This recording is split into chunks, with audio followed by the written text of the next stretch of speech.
Hi all, welcome back to more Normandy, the beginning of the end, using the Alone in the Storm solo expansion, playing scenario 2 German counterattack. This is my part 15, pretty much came straight back there. I know part 14 ended up with no more gameplay because I ended up talking about a couple of comments and I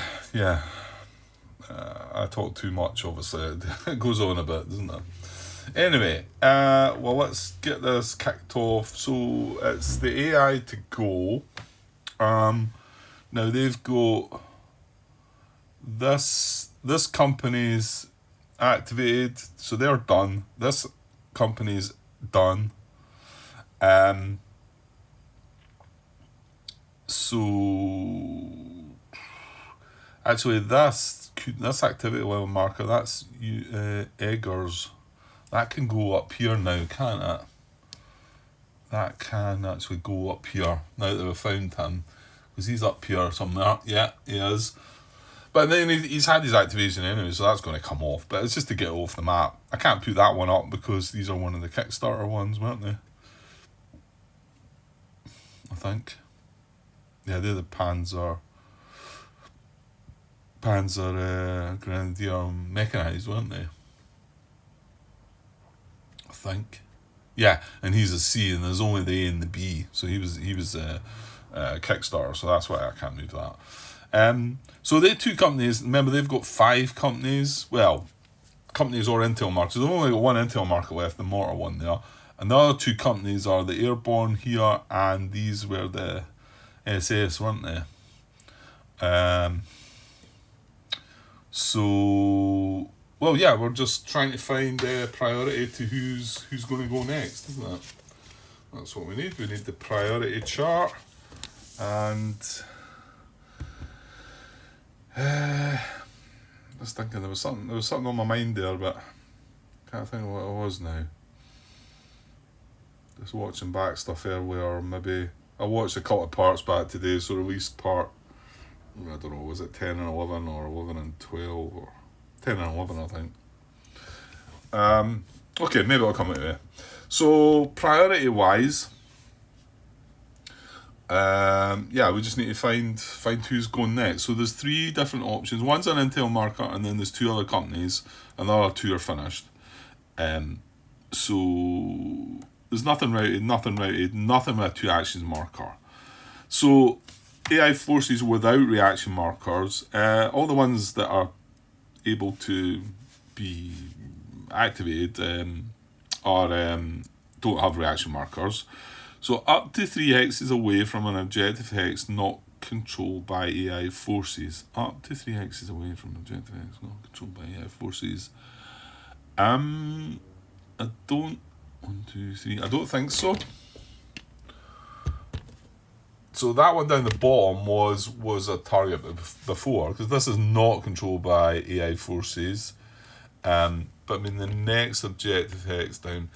Well, and again, I'm assuming these are. I mean the Spanish guy put these out on the map. These are objectives. Yeah, they are grand. That's, let's leave it at that. I don't know. I didn't find it clear in the setup instructions, and it wasn't until I watched this video that I thought, well, yeah, they are objectives. That's maybe just daft me, I think. So there's nothing. These guys are all up here. There's no objectives that they don't. This one is 1, 2, 3, 4 away from this. That's the nearest. So none of them apply to that. So what is the next one then? Next one is up to 3 hexes away from player forces not marked finished in a hex that may be attacked with MFF or may suffer a safe assault. I don't think that's applying either, because this was 1, 2, 3 away from this, but it's marked finished. And then the other nearest one's marked finished as well, down here. So the only ones that are not finished are way over there. So that's not going to apply either. Okay. Right, so we're down to priority A6.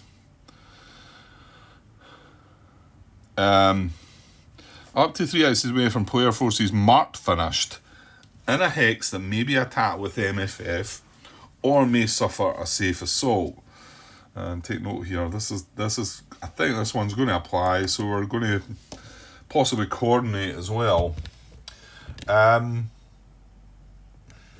hang on. I don't think there's anything within 3 of this. No, there's not.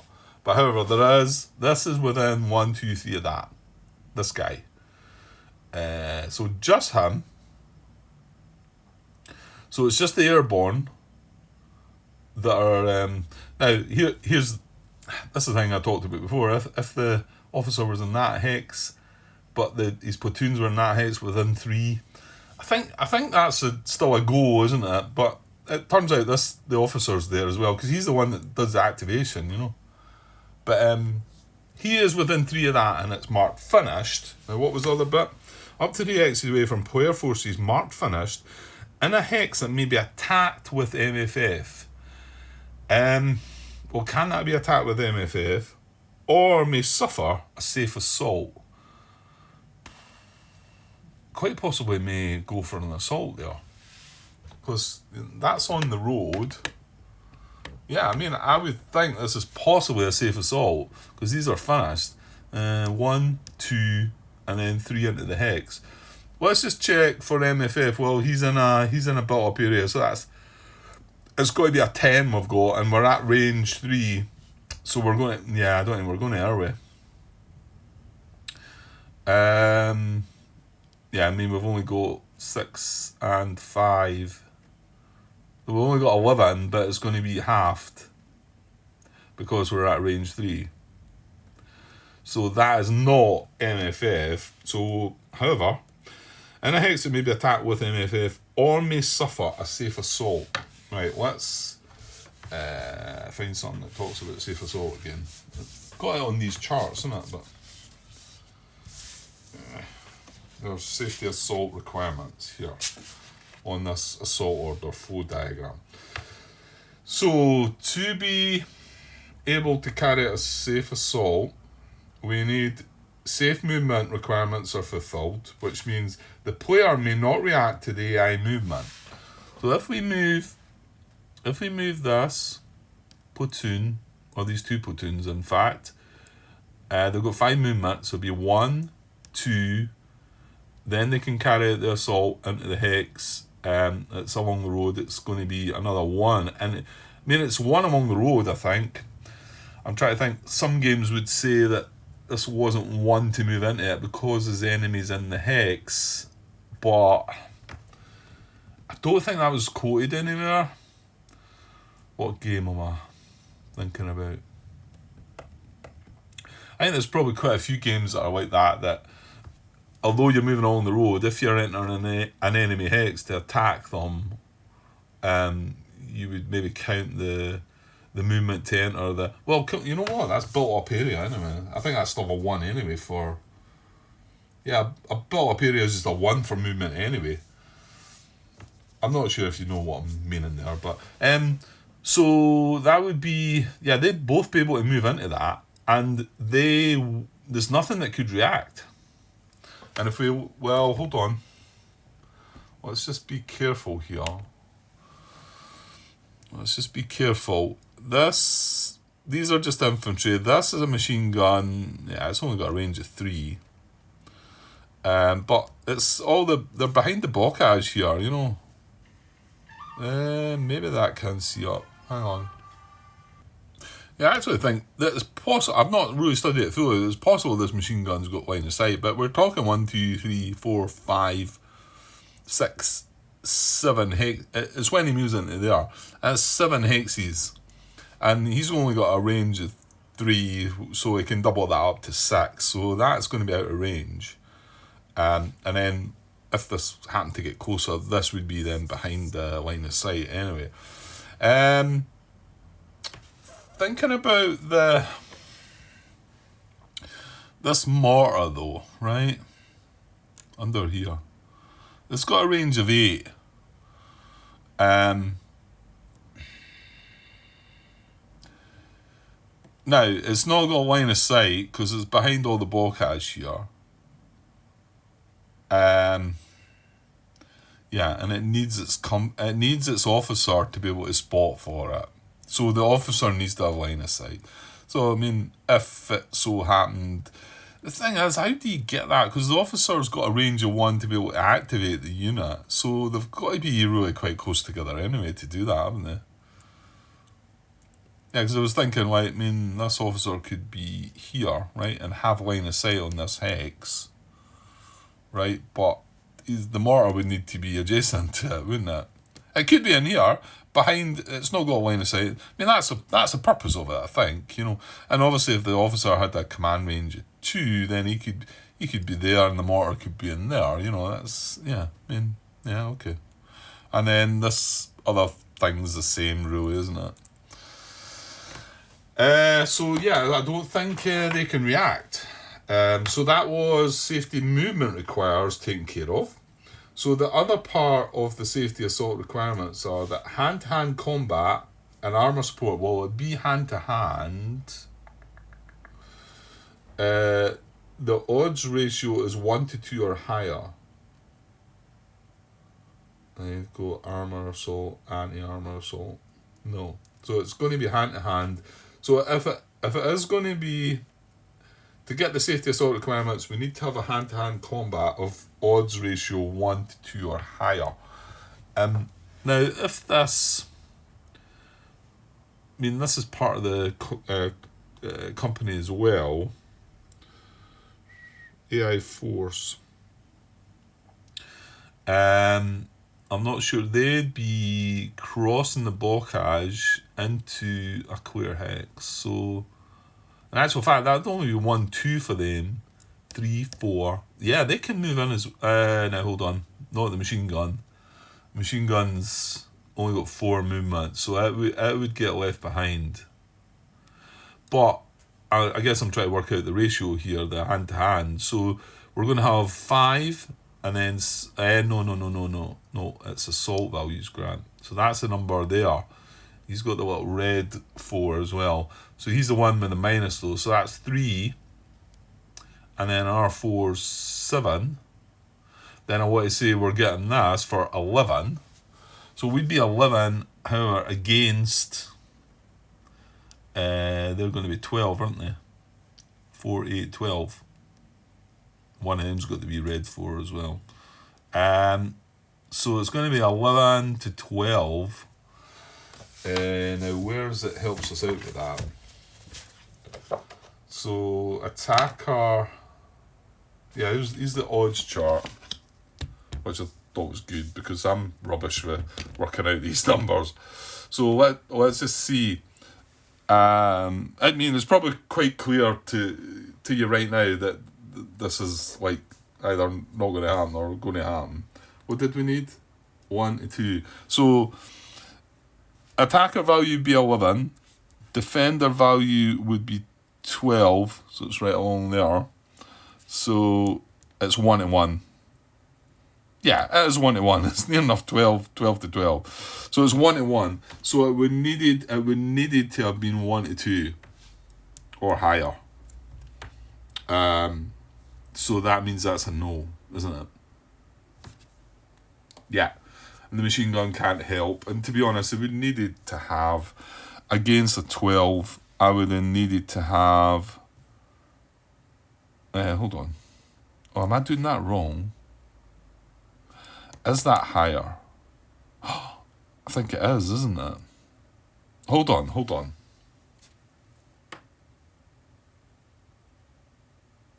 Maybe this is good. Because I'm thinking there, to get a 1 to 2 result, I would have needed to have, and then I'm looking along here thinking, okay, I would have only needed 6 assault value to get a 1 to 2 result. Is that what that means? 1 to 2 or higher? Higher being that way, then. Yeah, clearly. I wonder if I can find a bit of confirmation about that in the rules. Of course, this is just so side of things, isn't it? Safety assault requirements, right? Give me a second. Yeah, I think that's right, isn't it? I mean, on page 26, it talks about assault requirements. of the assault rules. Hand-to-hand combat. This assault will be performed if the assault ratio is 1 to 2 or higher for the AI side. I mean, 1 to 2 means we could have... Well, in fact, we could have had... Yeah, no, that's right. We can have 6 and they can have 12. They can have double us, but that's still a goal. Why does that feel wrong? It feels like that doesn't sound safe, does it? For us to have half the power that they've got. That's what's concerning me. Have I got around the wrong way? But it's possible I have. But I mean, we are the attacker. We've got 11. They are the defender. They've got 12. 1 to 1. I mean, 1 to 2. If we're looking at it as 1 to 2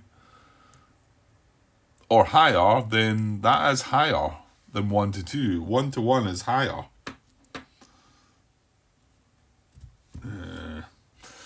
Let me see if I can find anything on BGG. Yeah, I wasn't able to find anything to help me out there. I'm gonna say that 1 to 2 or higher. It's got to mean, because 1 to 2 means the attacker's got 1, the defender's got 2. So higher than that means that 2 becoming less, doesn't it? Or that 1 becoming more. So that means that's going to be a yes then. And that was for safe assault requirements. The odds ratio is 1 to 2 or higher. Yeah, okay. Well, we'll carry on with this and see, maybe before we actually fully carry it out, what I mean, if we've got if we've got 1 to 2, let's have a glance at the actual hand-to-hand combat. Now, there could well be modifiers here. We've not done this before, so if it's 1 to 2, the result on the left corresponds to the attacker and the right one to the defender. First number result represents the hits received. Immediately afterwards can appear R1 or R2. This indicates the hex number of the assault loser must retreat.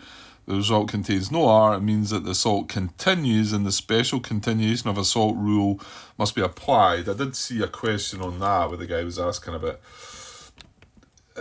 how do you sort of deal with that. This was back in when the game, in the early stages of the game, I think 2018 or something like that, and I was able to translate it, and it looked like at first the guy was sort of saying that maybe common sense was coming into it, but he did try and give some explanation of how to deal with that. But we'll see. We might not need that. So that their modifiers up top are for the.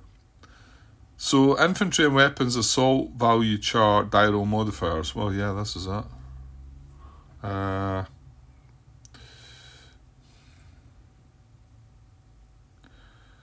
don't know what this is. Number of hits per unit. Or is this...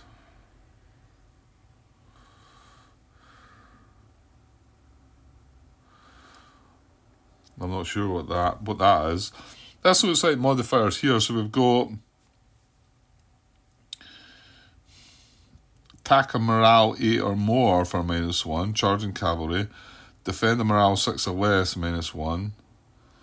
Veterans, engineers, SMG, assaulting. Defender morale 8 or more +1. Attacker morale 6 or more, 6 or less +1. Fortification, engineers.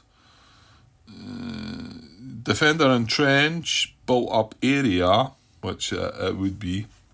Or woods, that's got +1 as well. Attacker crosses a blockage hex of the assaulted hex, no. Would be a +1. And there's some if the assault continues. So there's probably quite a few modifiers to be involved there. Coming back to the 1 to 2 then. And there's the die roll. So that... I want to say this is just a 1d6 roll, isn't it? Is it? Well, it only goes up to 7, which sort of suggests that we've got modifiers, mind. You know, I know you can't roll a 7 on a d6, but yeah, I think I probably need the main rules for this, don't I? Assault, page 29.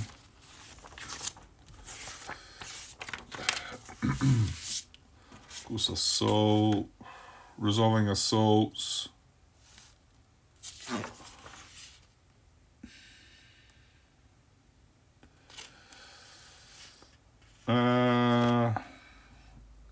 Intent to assault, defensive fire, assault.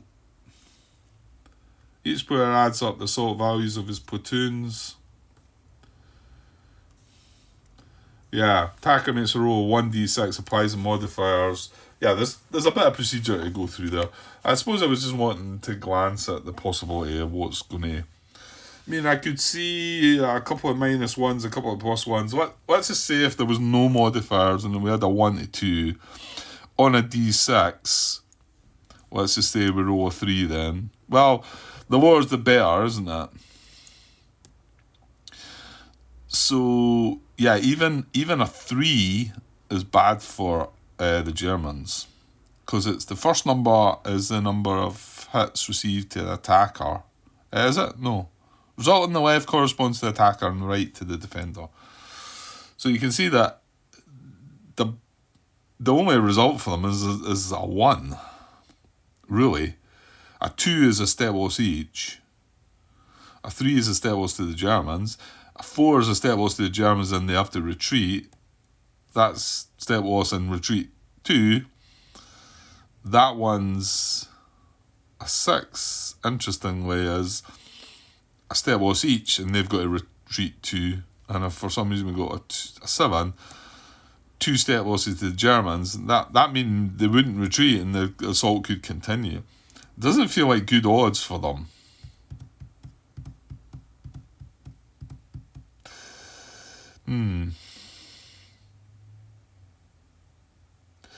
So, but I mean, it does say 1 to 2.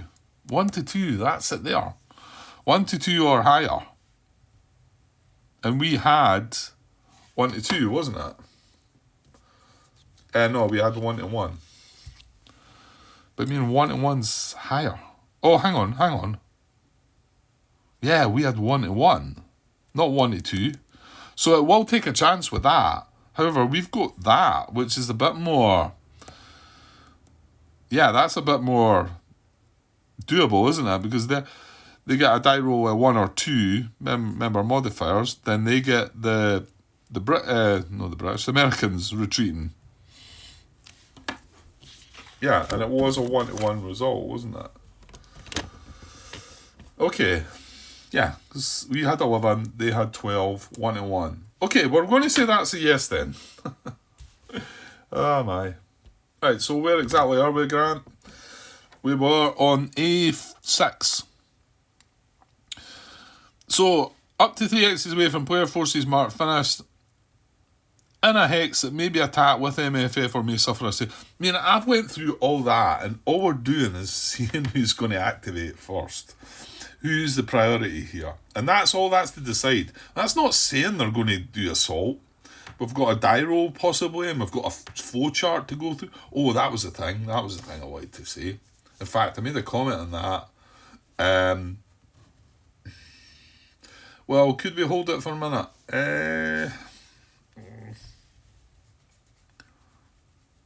Well, you know what? That we've got a priority, right? Thing is, we've got coordination here as well. So they might coordinate. And there's no intel marker this time. Well, I'm saying there's not. There's an intel marker there. This is the what? Sorry, he should be on there. This is the company that is the main company that's going to activate. However, they can coordinate. These are sort of together. These have both got a command range of 1 and a what is that called again? Leadership value of 1. This is an intel marker, so I don't think that's in range then. But I think these could coordinate. Yeah, let's deal with that. Hopefully I'll remember when we come to it's about this assault order flow diagram, to be honest. So we've got a priority, but is this when we need to check for coordination then? I think it might be. I'm all mixed up now. Yeah, no, it's the orders chart we need, isn't it?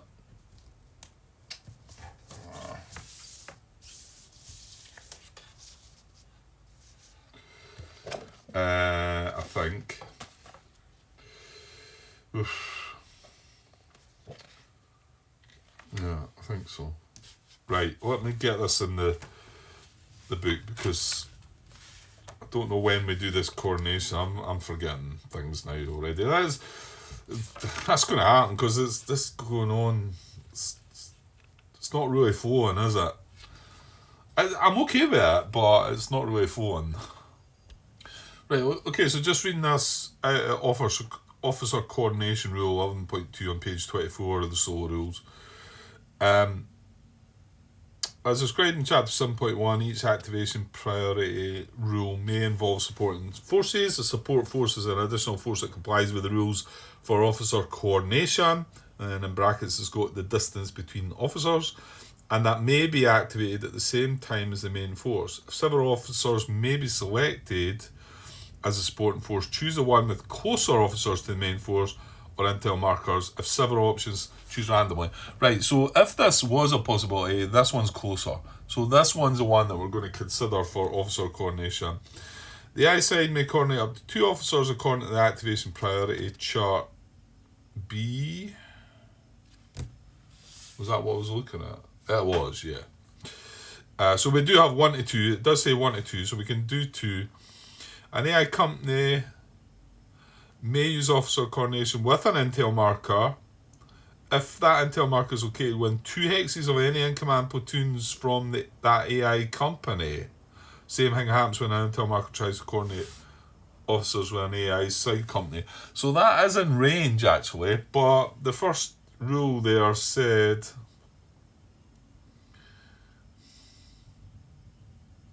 if several forces may be selected as a supporting force, choose the one with closer officers.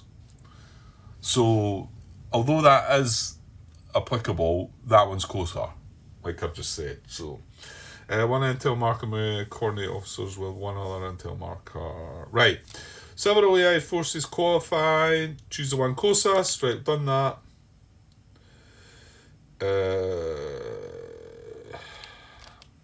Right. Oh, how does it stop there? Moves on to attack. What am I missing? Coordination between... Sorry, I've skipped the last paragraph. AI out-of-command platoons may not use officer coordination. That's fine. Coordination between AI side companies and intel markers or between intel markers is automatically successful. There's no need to roll a die check. Well, that's not the case this time. It was the last time. Because this is companies to companies this time. So I'm going to need the main rules for this, am I? And we're going to have to roll dice. It's based on the morale, I think. Where am I going to find this? Come on. Coordination officers, page 27. Oh, I wasn't far away from there, actually. Yeah, it's not an awful big bit. Again, I know I'm not showing you this in rules. I've probably been over it, though. To do this, player attempts coordination selects an officer that will act as the main officer, which is going to be Hupman Crow. Select another officer at the same side, which is no further away than double the first officer's command range. Okay, so there it tells you there. We're doing Hupman, whatever his name is, underneath.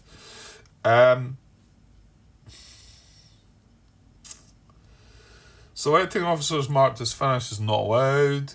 Afterwards, he rolls 1d6 and successfully coordinates if the result is less than or equal to the sum of the leadership of both officers. Alright, this is quite tough then. If the result is higher than that value, coordination fails and the main officer together with all his platoons are activated as usual.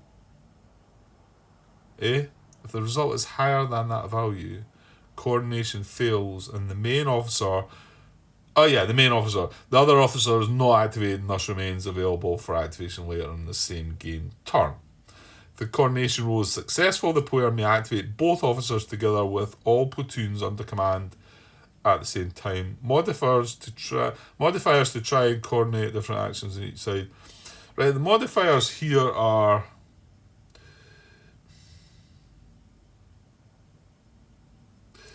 they're not applicable. They're all about Nationalist Army, other Republican troops.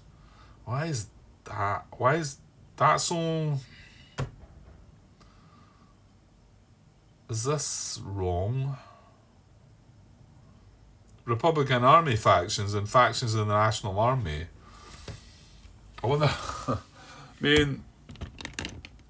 Is it just them that have modifiers?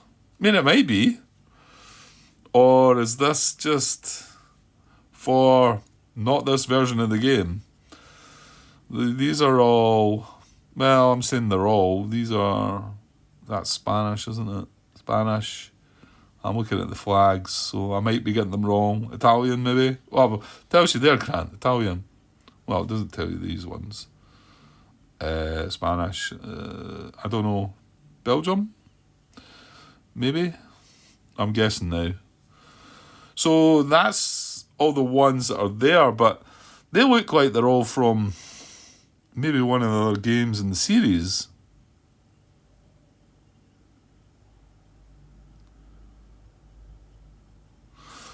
I wonder, is there anything in the exclusive rules here?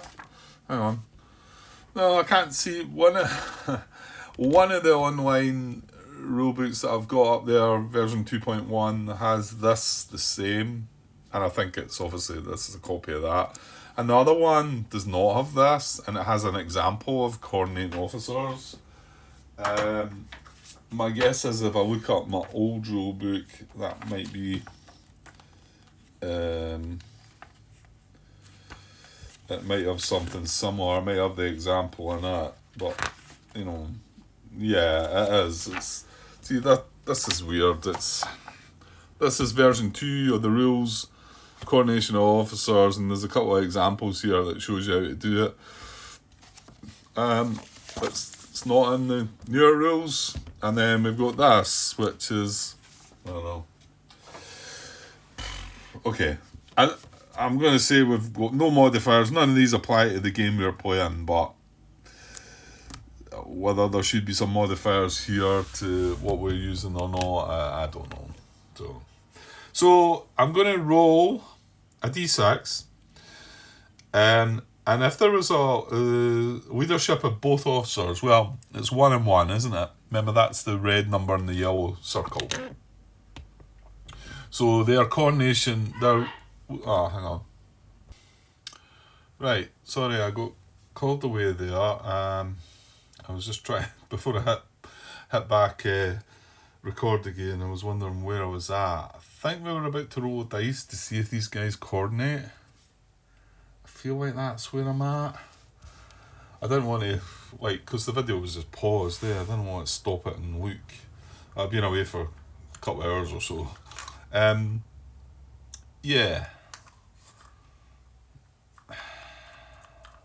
Coordination officers. Dial modifiers. Right, yeah, we're looking at all that. So, hang on, rolls 1d6. Okay, so it's not quite as bad as I thought, actually, because there's only 1d6. If the result is less than or equal to the sum of the leadership of both officers. Yeah, okay.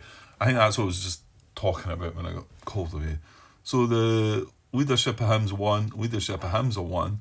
So it's a 2 or less on a d6. We'll coordinate them. Anything higher than that will not. So here we go. Right, we've got a 2, so they are... Yuck, I was kind of hoping that wasn't going to happen, because now I've got a lot more to look at. And, yeah. probably not got too much more time left. Okay, so they are going to both coordinate. On saying that, these have still got, well, here's a few things here to think about, actually. But I don't know how to deal with this. I remember now watching back, these were coming in with trucks.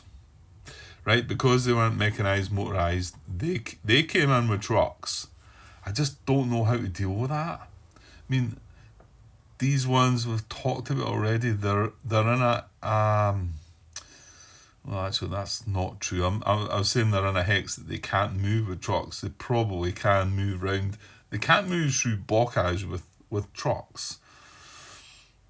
These were on the road though, so it's not that they could come back on the road because they're crossing the bocage.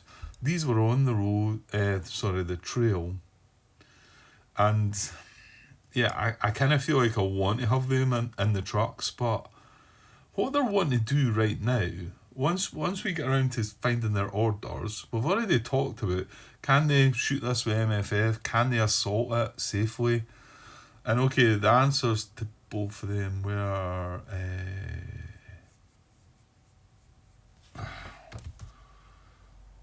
I thought they were no, but did we not decide that was the answer? Oh no, the answer was yes. They can't shoot with MFF, but they can assault. It was a long time getting through that, and we did conclude that they could safe assault. And that was only to decide that these were the priority. But what I mean by that is if they're wanting to do that, how can they do it from being mounted up in trucks? And when you dismount from a truck, your turn is over. So it seems like it doesn't seem sensible to have them in their trucks still. So I don't know, somebody's going to have to explain to me that's... And the same with these guys. These slightly different because these are motorised, mechanised. It's a yellow, so it's motorised. So these have got the trucks as well on, but these are built in. Now we did work out that having them built in for infantry wasn't such an issue as what I thought at first. But again, these have ended up. This one's on the trail, but this one, well, okay, you can move back the way, but you can't move across the bocage. So if he's on his other side, with the truck. So I don't know. I'm just going to leave them dismounted because I feel like the main purpose of that was to get them halfway through the map and get involved in the fight quickly, because you can imagine if they were just moving as infantry, 1, 2, 3, 4, 5, maybe they would have got to here. So it would have took them at least 2 turns to get to where they are, maybe more, depending on the terrain they were going through. So I don't know. I really don't know how to deal with all that. So I'm just going to have them dismounted because I feel like that's right. Now, yeah, you might say, well, these are still in transit. They still go. This is still what they want, where they want to be going.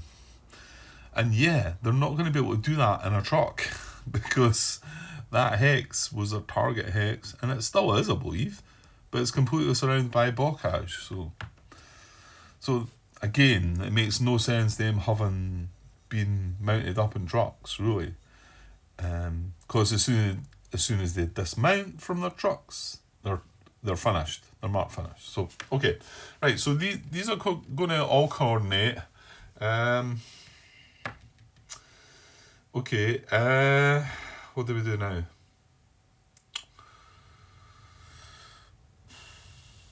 Right. These get a medium. That's Captain Crow. Is he going to be on here? He should be, shouldn't he? Captain Crow is... Hang on. Should find him. I think I'm looking the wrong bit. There he is, Captain Crow. Yeah, sorry. There he's there. Right, so he's going to get a medium level activity marker, because there's just mediums left. Well, there's only 2 mediums left in their woe, and then I'm calling them captain. I think it's English, the German version of captain. That's Hauptmann Kniep, is it? Kniep? I'm not sure. I'm stretching. My eyes are stretching there, so the SS guy anyway. So where is he? Yeah, he is Keep. Oh, Keep. It's Keipp.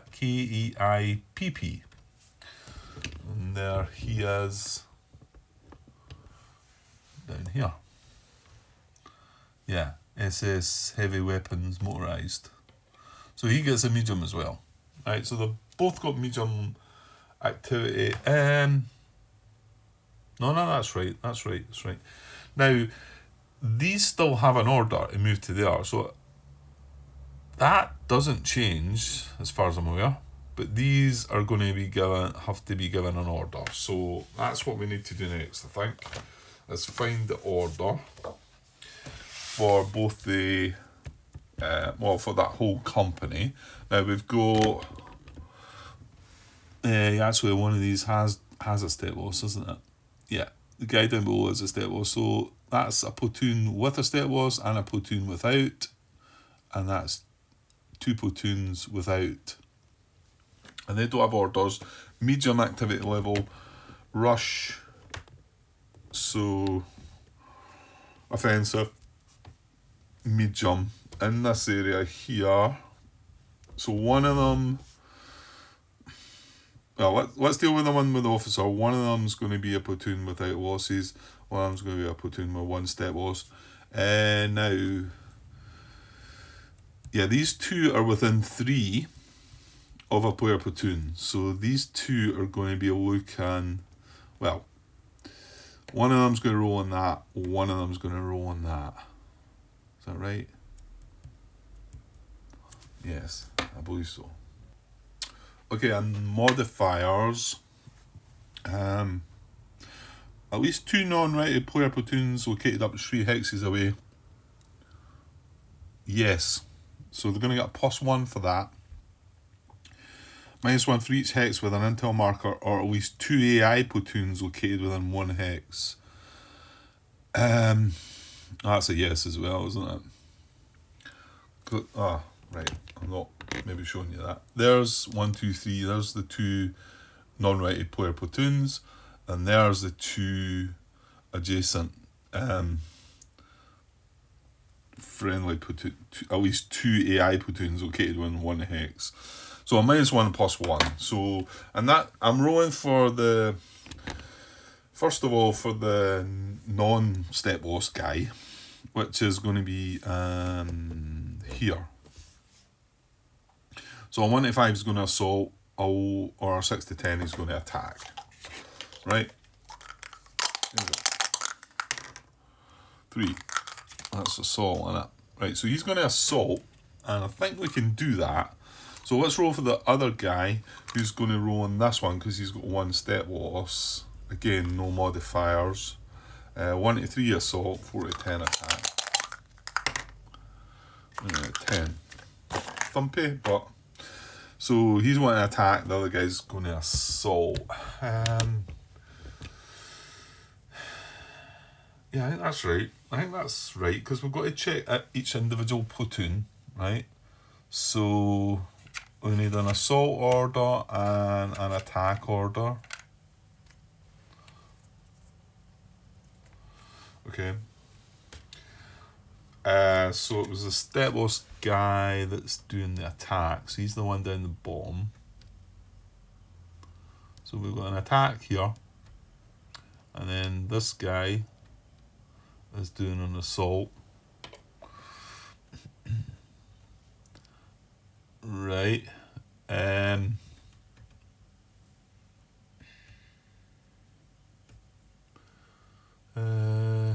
Yeah, that's right.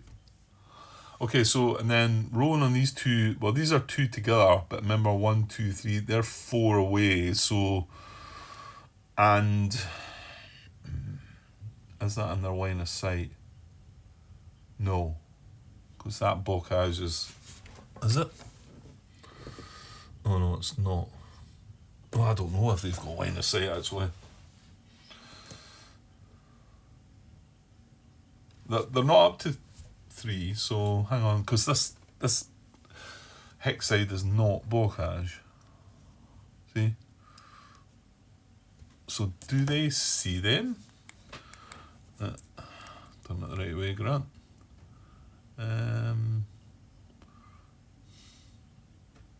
I would say yes, eh? Well, the thing is, the problem is they're 1, 2, 3, 4 hexes away, and he's in what is that? Bottle up area. And the question there is platoons in spotting range. Place that greater than or equal to 4 hexes. Well, it's 4 hexes, but spotting range I don't think he is. For bottle up area, does it not need to be 3 hexes away? We're spotting. Where is that? Bottle up area. Yeah, no, it's even worse. It's 2 hexes. So unless he's moved, it's only a 2 hex range. Oh.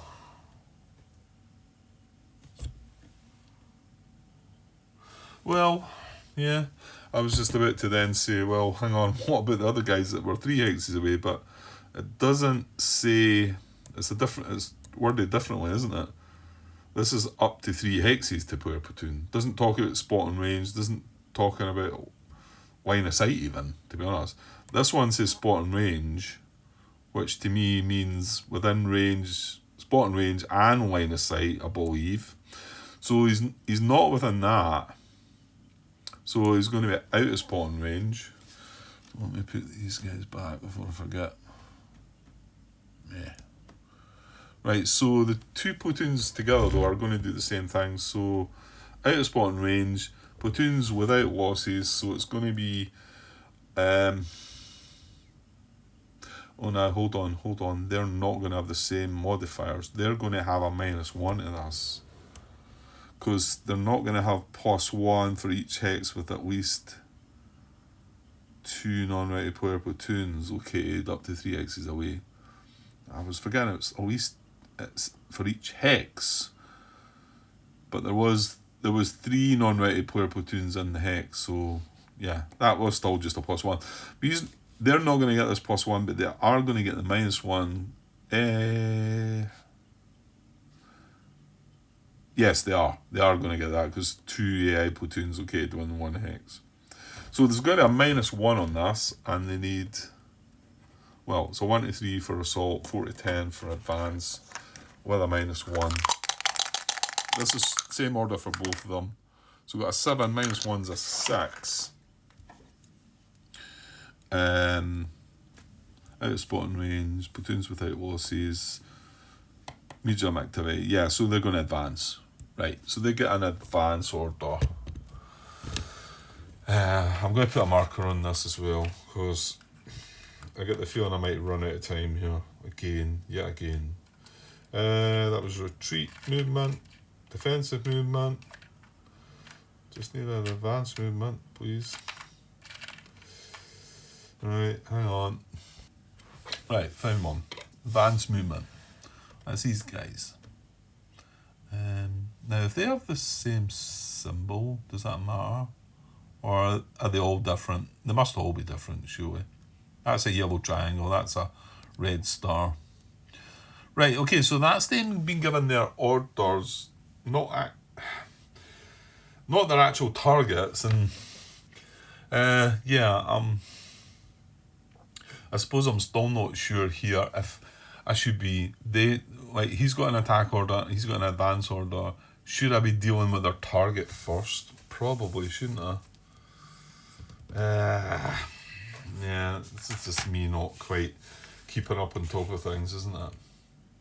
I feel, I want to say that it's maybe not so clear as to how you do that, but I could be wrong. It might be crystal clear and tell you, you first get the order and then it needs to find its target and then you move on to the next one.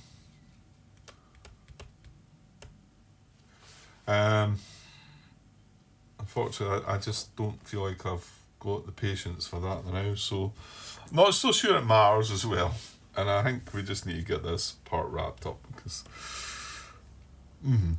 these have still got their order. They're going to move to this as well. So let's find out. Yeah, you really need to know how to. Right, hold on. Right, so just following along here, order assignment rules 7.2, page 11. First of all, determine the orders assigned to each platoon in the company or to the entire company. This is done by rule 1d10. Right, so, but we need to read on because that's what I've done just now. I've gave each one of them an order. The thing is, I've not given them a target yet. So 7.2.1, use an exception order chart. In this chapter, we're going to describe how to use the orders chart, K. That's the one we were just doing. Yeah, this is what I need to be then. Right, I know how to look at the chart, even though the rulebook sort of describes the things slightly differently than what the chart does. But anyway, this way you will find what chart cell to use. In the cell you will find several possible orders. The one assigned is determined by die roll. So again, I'm just finding orders here, right? This procedure appears rather complex, but it's actually very fast. Consider for an AI company formed by 3 platoons located in the same hex, all those platoons will receive the same order and you will only have to follow the procedure only once. Like similar to this. This one's got this, because they're the same, they've got the same order. And then you've got the notes where the following factors and exceptions must be considered when using the actions. Right, the one that we've got, I suppose we've got an assault order on one of these guys. If he cannot carry out an assault, remember he's going to be on his own now, so there's a high possibility it might not be. If that's the case, he's going to change that to an attack order. And yeah, this brings up something. Let's talk about it now, because before I forget. And I made a comment and here's the assault flow chart. Right, hang on. So, keeping in mind we're talking about if the note says that, and we've went over this many a times now. Where the heck is it? Assault movements can only be performed by platoons that may start an assault procedure in that activation. All platoons who cannot assault in the current turn may not perform this order, so they receive and perform an attack order instead. Okay, so this is assault order flow diagram, right? So why, right? And there must be reasons for this, and I've not really put 2 and 2 together yet, but why can we have these, this, that's assault, that's fine, that's attack, that's attack, that's attack, that's attack. Why can we have this and this on this flowchart? Right, and this is when I looked at this and thought about it. Okay, I'm maybe not clearly thinking through this just now. And I've had a couple of drinks tonight as well, so not the best time to be trying to work through this. But it was in my mind that I thought, why are all these instructions on this flow chart? And this tells me I'm getting something wrong. If it says that if they cannot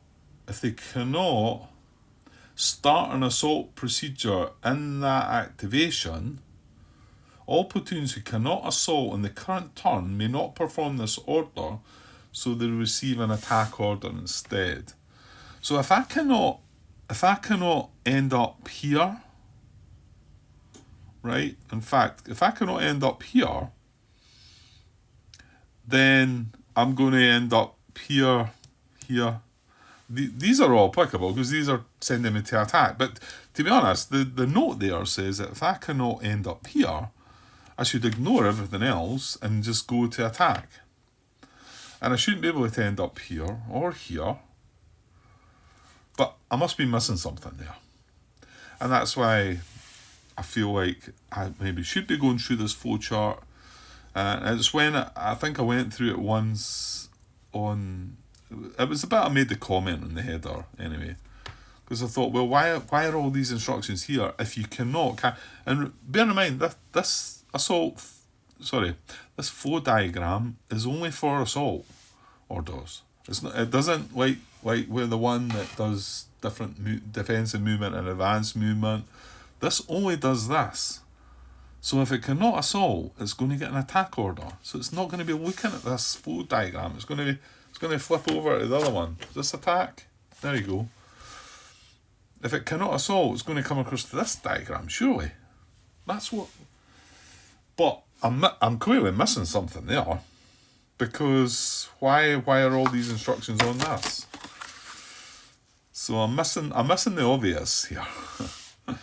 Because if I can end up placing a reaction marker when I start on the assault order flow diagram, I cannot carry it in assault, but I can place a reaction marker, but the notes say that if you can't carry it in assault, you've got to do the attack order instead.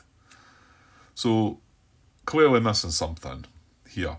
And I did wonder before though, because I talked about, should I go through the flowchart? Is this when it says, it's got assault movements? Assault movements can only be performed by platoons that may start an assault procedure and activation. And it's in quotes, but then the second sentence of it is, all platoons who cannot assault in the current turn may not perform this order, so they receive and perform an attack order instead. So they cannot place a reaction marker. They cannot do an advanced movement order. They cannot place a risky action marker. They either have to assault or they go to attack. Or what am I missing? Yeah, there you go. Tell me, please. So yeah, I'm clearly not getting something, or something again could be translated poorly in the notes. But I mean, even the notes in, is that it there? Yeah, that's in this chart here, isn't it? I've went over it so many times. It starts there. Assault movement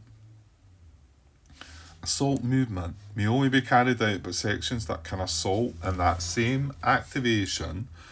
Those who cannot will receive an attack order.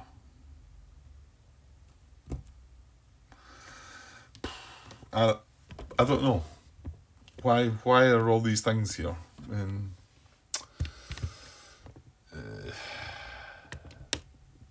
Could it be if you can't perform the assault and you go through the flowchart and don't appear with it, and then you just perform an attack? That seems kind of weak.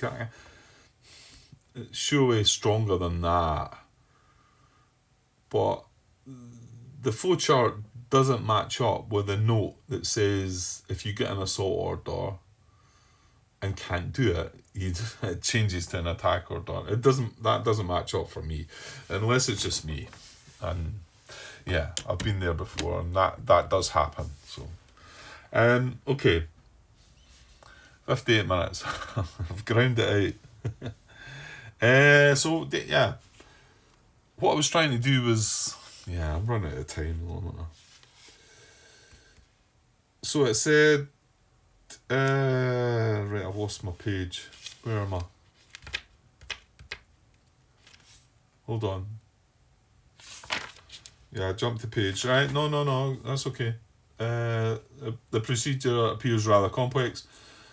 And then you've got all the notes, that one of the ones that's quite important to us, right? So the orders assigned by the K chart are not always final. And this is the K chart. So they're not always final. Okay, we know that, because the flow diagrams might change it. Or you might have a note that says, if you can't assault, attack.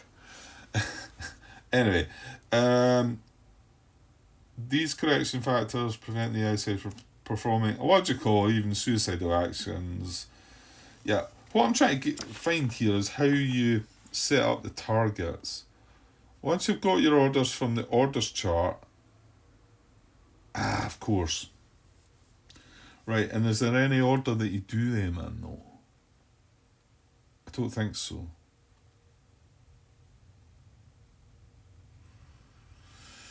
I don't think so. I feel like I want to have a priority about how to go about going through these through the orders chart. I don't think there is. I think the only priority is when you come to carry out the actions, and it's this. You know, and if you've got yeah, I mean, it's more than likely going to be this one remaining. So you do AP attack first, then risky actions, then armoured assault plus armour support, then hand-to-hand assault, then retreat movement, then defensive movement, then advanced movement. You do them in that order. And I was just picking that one because that's probably the more likely one, although this is going to kick in maybe a bit. But this is just to carry out the actually executing the orders. While we're still trying to find our targets, I guess we can just go through these. I don't think there's any priority. So we've got all our orders. So what have we got? I don't want to look at the assault one just yet. Well, there's the attack guy. Let's look at the guy that's going to attack. Well, hang on. We're at an hour. Yeah, we're at an hour. Again, we're at an hour. Yeah. My. This is pretty hard work. But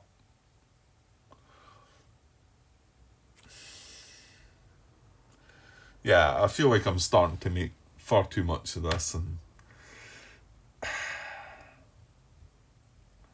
I'm okay with it, but I don't know.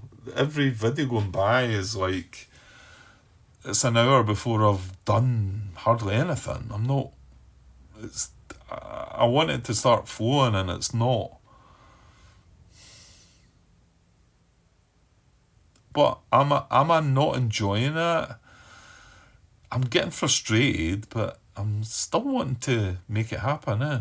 It's kind of weird, but yeah, okay. Right, I will just make a cut to this. Again, another long video where not a lot happened, isn't it? So we've got that guy. Well, I'll just mark the two officers. They've got all their actions assigned. Their orders, sorry. They've got their orders assigned, but they've not got their targets. Well, these guys have. I don't think these are going to do anything different. That's going to be their target. And you've got to remember, Grant, that see these guys with advanced movement, if this happens to be their target, then that's fine. They can target that as well. And then when it comes to the movement, one of them will move there, and then it'll automatically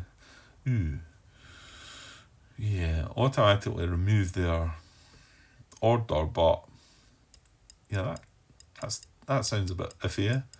If it happens in the same sort of activation, it means they get to do nothing, doesn't it? Anyway, right, let's not go down another rabbit hole. Okay, right, I'm gonna leave this part for now, and yeah, I maybe shouldn't come back and recorded this, but I do feel a bit drowsy and a bit weary and a bit whatever, and still not an awful lot happened, but okay. Back to work tomorrow. Yeah, I'm not gonna get back. There's possibility at night. I'm back shift, so Sunday, Monday, Tuesday, Wednesday, Thursday, pretty much kind of tied up. I might be able to squeeze a little bit in, but then off next again weekend, so should get back to things then.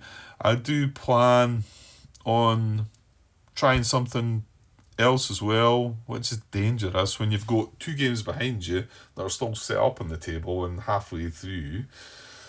And that's why it's dangerous, because when you leave the game, you just, it's a struggle to get back to it. Yeah. So if I'm going to shove this out of the way and maybe, so again, I keep threatening to do Combat Commander, but this is only table space I've really got left. I mean, this is a big table. That's me zoomed out. Right, so I've got, you know, you can see along there and then away along there. There's a big table, this, and for this little wee map here that we've got just now, I can quite easily, well, there's lots of other bits and bobs, but these can all be piled up and moved out of the way.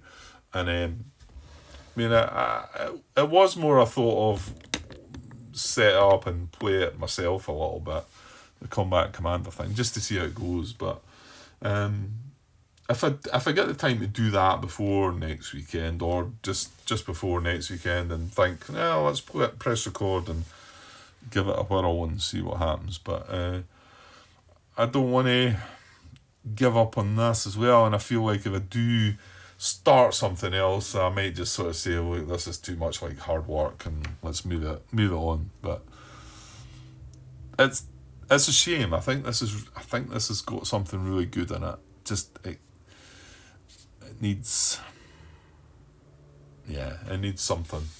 I need help. I need help from the designer, really, don't I? I think somebody that knows what's what and can explain it to me in English as well. Which is a bit rude to be saying that. You know, it's a Spanish built game, design game, and that's their language, and good on them, you know. But trying to support the game though as well, and try to let other people maybe see how it works from the solo side of it. You know, I'm sure there's quite a lot of people play this multiplayer, and again, it's like the multiplayer side of it's probably okay. It's just when you come to a lot of the solo stuff, this is where there's a struggle. So anyway, right, I think I've went on long enough. Not sure when I'll be back, but I will be back. Okay, cheers.